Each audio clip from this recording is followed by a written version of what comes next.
Osiyoda bitta yagona deyotganimiz ham bunaqa 3 gektarlik joyga 12 ta liniya joylangan производство yo'q. Har bitta liniya bitta zavod degani. 25 ta davlatga уже eksport qilamiz. Germaniyada eksportimiz bor. Ruminiyaga eksport qilamiz. Polshaga, Latviyaga, Iordaniyaga, Falastinga, Yamanga, Iroqqa. Biz bu mahsulotni dunyoga keltirish uchun qancha qiyinchilikni etaplardan o'tib kelamiz-da, oson emas.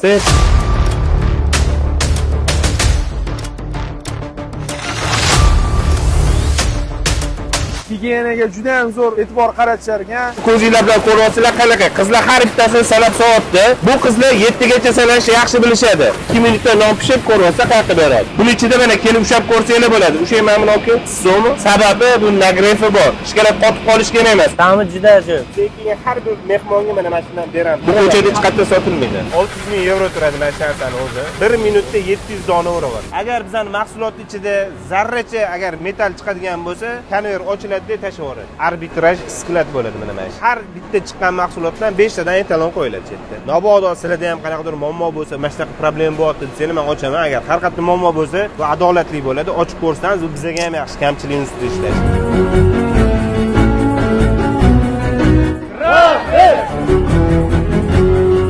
Fikrlar, ощущениyalar qanaqa? Zo'r bo'lib qolganda вообще. Hamma taraflama zo'r. Men qo'yil qoldim. Xuddi bir Yevropaga kirib qolganday bo'ldim.